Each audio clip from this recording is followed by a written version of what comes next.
The stream today. We're streaming live from San Mateo, and it's gonna be a doozy today. It's gonna be super hot, but you know what? God is still faithful. Let's sing "Great Is Thy Faithfulness" from wherever you are. Amen.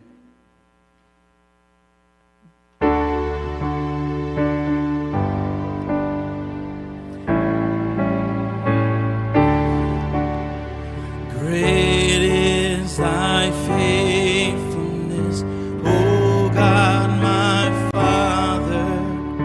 There is no shadow of turning with Thee. Okay.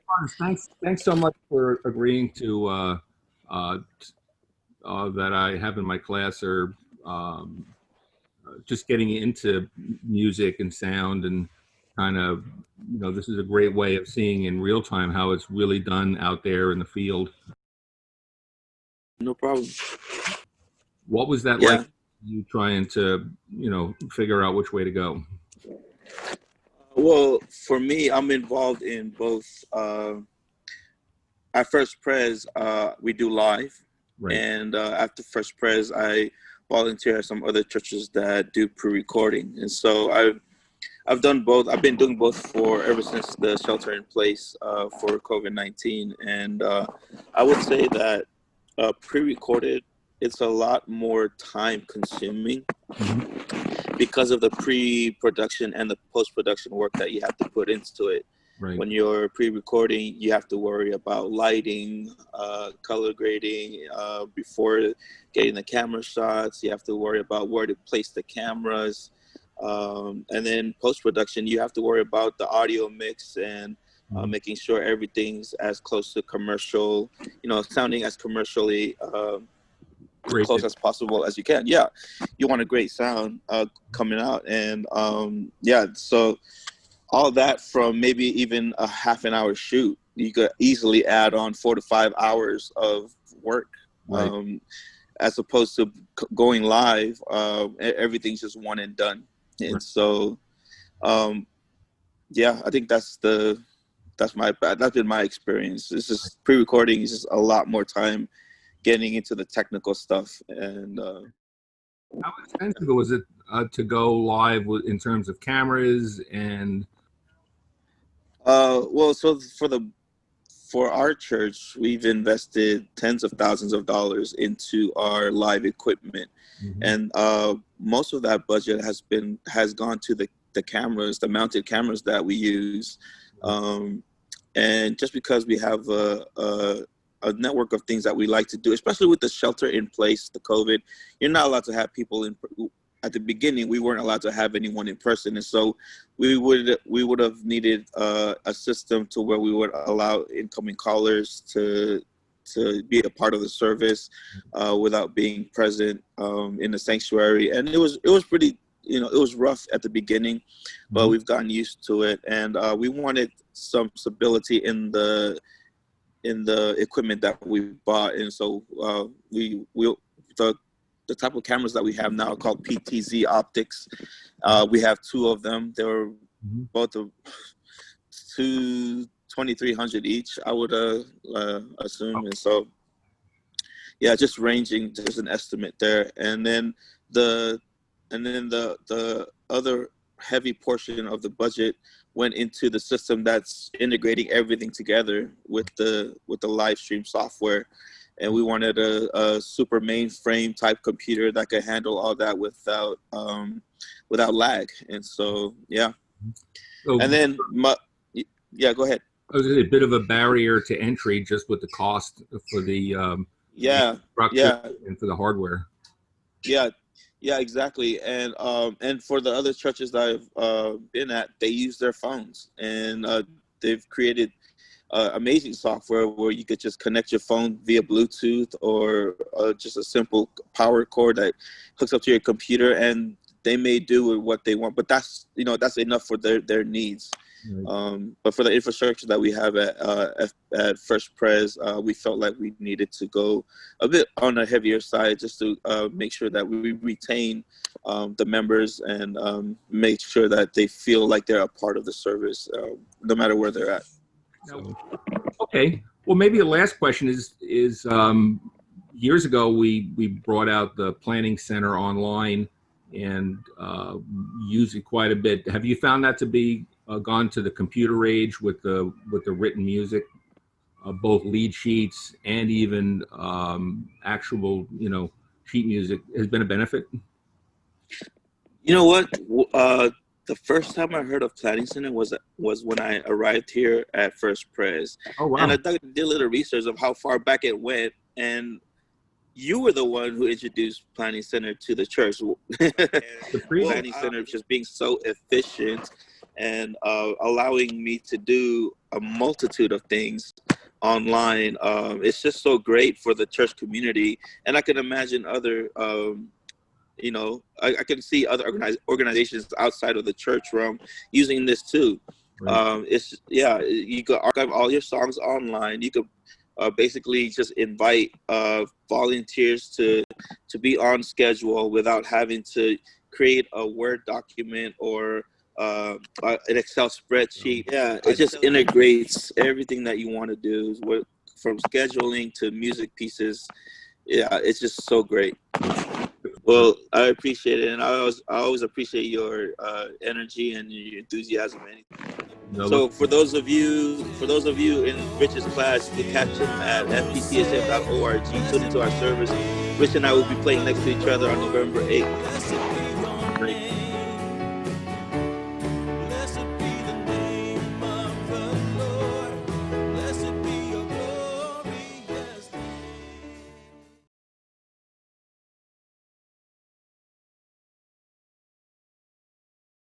Yeah.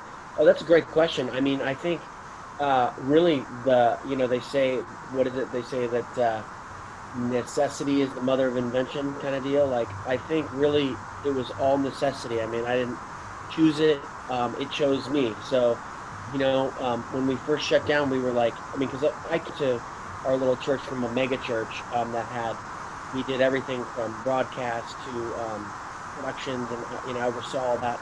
And then I went to a small church to build something new, and then the shutdown happened, and we weren't even online yet. We had nothing, and so I was like, okay, we need to think fast. So, I kind of watched a few other people do it, and then I realized that hey, we can still have a band by sort of sending out tracks. I would do the audio first. So what I would do is I would build a click track. You remember this? We did this time, Rich.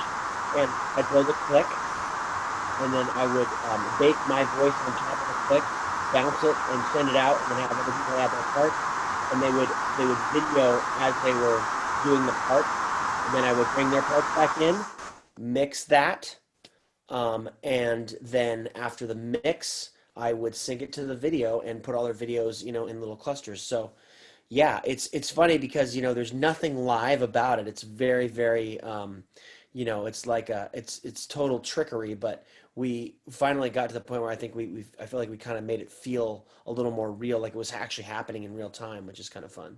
So just curious, going through and getting all the stems from everybody and then processing, is that a lot of work? It just depends on the song. I mean, I try to make it really easy on people, and so, um, when I used to use Pro Tools, there used to be a thing called track consolidation. Basically, like I ask people to consolidate the tracks, so like wherever they start, their zero is my zero, so I can just drop them in. So I give people guidelines to make it easier on people. I set up a cloud, one folder that has really specific instructions. So it was hard when I wasn't dialed in and had instructions for people, because people constantly were asking me questions like, "Oh, what do I bounce it to, and how do I bounce it?"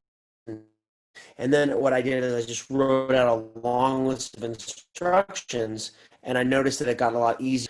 Throw it in the cloud, and so I think it's really just about communication, and I think we were able to get a good list of instructions. Good. Um, anything you would have done differently, knowing what you know now? Man, yeah, that's a great question. I mean, so it depends on like when we did, I remember that there was, we did like a thing with another church. You remember the North South thing, and um, they wanted to do like this massive choir with all this, the faces of everybody in there. And so one thing I learned was to I tried to I tried to do, so I did like a couple mixes. So I did like a mix. So some of the songs come with pre-recorded tracks, that we get the stems for all the worship songs, right? And a lot of them come with gang vocal tracks where they actually have like choir tracks. So I already had those, and then, but I didn't want it. I wanted people to really hear their own voices. So that was where I was like trying to struggle. So I was going through and individually mixing I would take it from the iPhone, take the audio off the iPhone, put it into Logic, compress it, pitch correct it, clean it up, and then throw it back into the bigger file. I did it such a long way. I think like if I was doing it now, I know now that I basically can just take them all, throw them into one pot and sort of do them as a group, and it still works. So that's just like one little thing I learned, because at first I was so daunted. Like I had all these iPhone videos and videos from probably like, it felt like some people were using a flip phone or something. Like I was like, what is this thing that you're giving me? Like, and so, I had to kind of sift through those files, and, I have my like Logic environment over here, and then I'm trying to make some of these files sound not completely terrible. And, but the more you do something like that, the more you learn, like, shortcuts and easier ways of doing that. But yeah, the first time I did it, it was massive, and it took me like a whole week to do one song. It was so hard. Yeah. Was it very expensive equipment wise and software wise to do this? Amazingly, no. I mean, like this, so like and I know it's weird because I don't really do this like in like not Christian, in non-Christian music, like, but in the worship kind of Christian world, which has a lot of electronic sounds in it, actually, the modern stuff. Your expenses are, you pay for the stem tracks, and those can be between $24 and $50 depending on the song. But that's cool. So you get all the stem tracks, baseline. That's nice. I already have Logic, but if someone needed to get Logic, it's like $500. And then the only other big expense was, as we were doing the video piece, my computer could not handle it. It was like freaking out. It was like, why are you stacking all these video files on top of each other? And so I had to buy a brand new MacBook Pro, souped up, and get Final Cut on it. And once I got that, it was like, oh, okay, we can handle some volume here. So, probably like to really do those videos right and to have them sound and look clear, you're probably going to need to spend like a couple grand if you don't have anything, because it's the video piece. The audio piece is so much less space. It's your files are so much smaller. Like videos are like insanely, they just take up so much space. So, that's the thing. Oh, yeah. Well, I remember. Quick question. We talked earlier about collaborative software. Something we got involved with this semester is the Soundtrap. And it's, Okay. Kind of a similar thing. Mm-hmm. Can you walk us through what a session in your software would be like? In Discord? Exactly. Yeah, so I'm still kind of learning it. It's sort of weird to me. Like when I first was in there, I was like, I was like, what do I press? I kept calling him, and he's like, just boom, boom. He's saying all this stuff, and I was like, you gotta walk me through this. I don't know what's going on. But like you can have a room, and you can have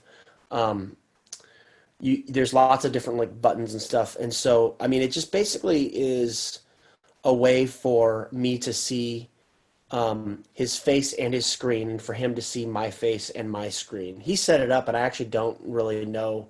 I wouldn't be great at setting it up right now because I haven't really studied it. But that's basically what it is. It's really nice because when we're and it's actually, there's a lot.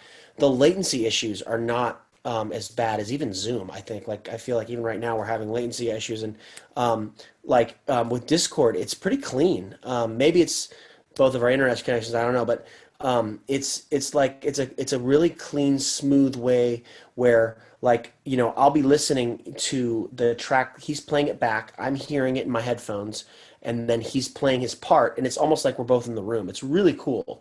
I can't thank you enough. Thanks for sharing your experience. You've been doing this a long time, and I've got a. It was fun. I enjoyed it.